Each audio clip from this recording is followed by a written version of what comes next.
جگہ پہ رسول خدا صلی اللہ علیہ وآلہ وسلم نے بتایا، لیکن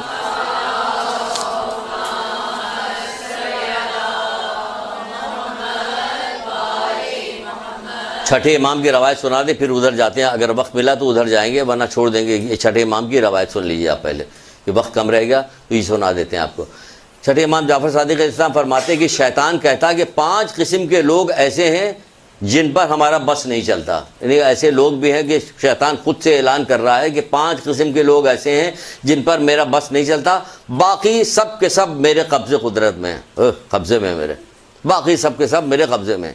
اور 5 ایسے لوگ ہیں جن پہ میرا کوئی بس نہیں چلتا۔ وہ 5 کون لوگ ہیں تو سن لیجئے، اور ہم کو انہی میں اپنے آپ کو داخل کرنا ہے نا، 5 لوگوں میں ہی ہمیں کہ شیطان ہمیں قابو نہ کر سکے۔ چلیے یہ سنو، پہلے مولا کا سن لیجئے آپ کیا فرمایا کہ 5 قسم کے لوگ ایسے ہیں جن پر میرا بس نہیں چلتا اور باقی لوگ اس کے قبضے قدرت میں۔ پہلا کون؟ جو صدق نیت سے اللہ کے ساتھ اپنا تعلق جوڑتا ہے، جو صدق نیت کے ساتھ، اخلاص فلی پہلی بتا چکے ہیں، مخلص کی نشانی صدق نیت، سچی نیت کے ساتھ اللہ تعالیٰ سے اپنا تعلق جوڑتا ہے۔ سچی نیت کے ساتھ جوڑنے کے لیے وہی کچھ کرنا پڑے گا آپ کو جو شروع میں بتایا جا چکا ہے، مخلص کی نشانیوں میں سے اخلاص کی نشانی بتا، صدق نیت کے ساتھ، جو صدق نیت کے ساتھ اپنا تعلق اللہ تعالیٰ سے جوڑتا ہے، اپنے تمام امور پہ اس پر بھروسہ کرتا ہے۔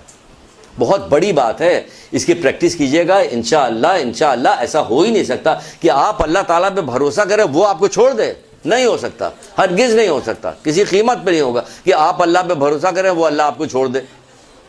دنیا میں لوگ ہو سکتے، دنیا دار لوگ ہو سکتے، زمانے والے ہو سکتے کہ آپ ان پہ بھروسہ کریں وہ آپ کو ان وقت پہ دھوکہ دے، اللہ نہیں دیتا۔ 5ویں امام باقر، امام محمد باقر اسلام ارشاد فرماتے ہیں،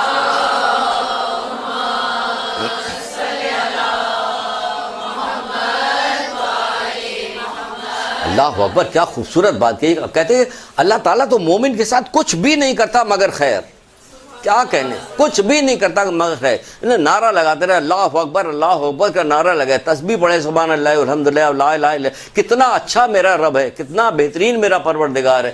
اللہ کی کرم نوازیاں، اللہ کی محبت ہم کہیں دور دور تک چھو بھی نہیں سکتے، اگر چھو جائیں تو ہم پاگل ہو جائیں۔ پروردگار اتنا غضب کا محبت کرنے والا ہم سے ہے کہ ہم سوچ بھی نہیں سکتے۔ ہماری اگر اس چیز پہ ہی غور کریں کہ اللہ بندوں کے ساتھ کتنی محبت کرتا ہے تو یقین جانے کہ روتے روتے آنکھوں سے آنسو کی جگہ خون جاری ہونا شروع کرے، میرا رب اتنی، اور ہم اتنے نافرمان ہیں۔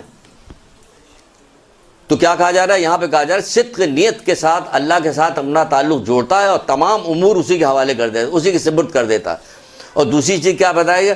جو شخص رات و دن کثرت کے ساتھ تسبیح کرتا ہے یہ اس کے قابو میں نہیں آ سکتا، یہ قابو نہیں، رات و دن تسبیح کرتا۔ آپ تسبیح باندھیے، تسبیح لگائیے، اپنے اوپر ذمہ داری اپنی قرار دیجئے کہ میں جب تک زندہ ہوں صبح کے وقت یہ پڑھوں گا، دن کے وقت یہ پڑھوں گی، اب ظہر کی نماز کے بعد مغرب کے قریب آ رہا تو یہ مجھے پڑھنا ہے، رات کو سونے سے پہلے یہ پڑھنا۔ ایک دفعہ آپ طریقہ بنا لیے، 40 دن تک اس کو کرتی رہی، کبھی چھوٹنے والی نہیں، کیونکہ تسبیح کے اندر، اس ذکر کے اندر خود اتنی کشش اور خوبی ہے کہ وہ آپ کو وقت فراہم کرے گا، لوگوں کو آپ سے دور کرے گا جو اس کے پڑھنے میں مانے ہو رہے ہیں، جو رکاوٹ ڈالیں وہ رکاوٹ ختم کر دے گی، تسبیحات ختم کرے، یہ ساری بڑی بڑی مصیبتوں کو ختم کر دی تھی، اس کو ختم کرنے میں کیا دیر لگی۔ تو کیا کہا جا رہا ہے؟ دوسرا وہ شخص ہمارے قابو میں نہیں آ سکتا، کون شخص؟ جو رات و دن کثرت سے تسبیح کرتا ہے،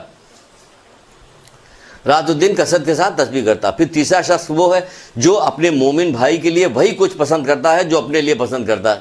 شیطان کے قابو میں نہیں آ سکتا یہ شخص، کہ جو اپنے مومن بھائی کے لیے وہی پسند کرتا ہے جو اپنے لیے پسند کرتا ہے۔ شیطان کر رہا ہے یہ میرے قابو میں نہیں آ سکتا۔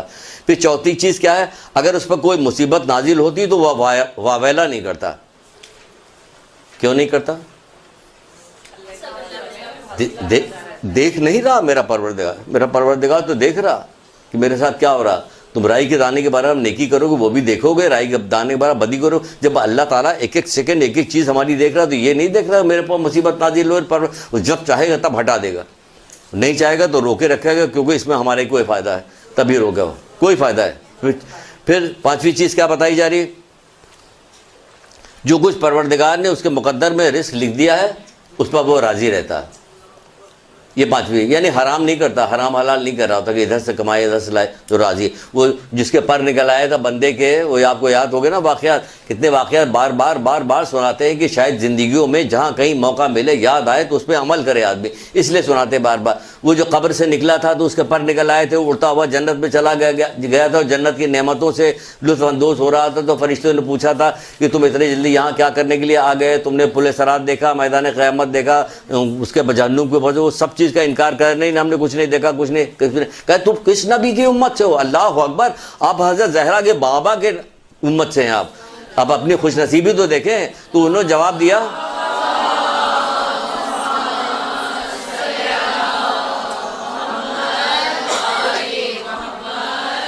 تم کس نبی کی امت سے ہو گئے؟ ہم محمد مصطفیٰ صلی اللہ علیہ وآلہ وسلم کے نبی کی امت۔ کہ تم کو خدائی کی قسم ہے بتاؤ کہ تم کیا کام کیا کرتے تھے؟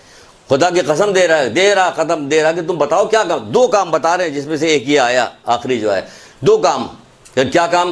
کہ محفل ہو یا تنہائی ہو، اللہ تعالیٰ کی سے معصیت کرتے ہوئے ہمیں حیا آتی تھی۔ یہاں تو محفل میں بیٹھ کے سارا کام ہو رہا ہوتا، محفل ہو یا تنہائی ہو، اللہ تعالیٰ کی معصیت کرتے ہوئے حیا ہوتی تھی، اور اپنے تقدیر کی کمی بیشی پہ ہم راضی رہتے تھے۔ پھر تو تمہیں یہ حق ملنا تھا۔ تو یہی یہاں کہا جا رہا ہے کہ جو کچھ پروردگار نے اس کے مقدر میں روزی لکھ دی ہے اس کے اوپر وہ راضی رہتا ہے۔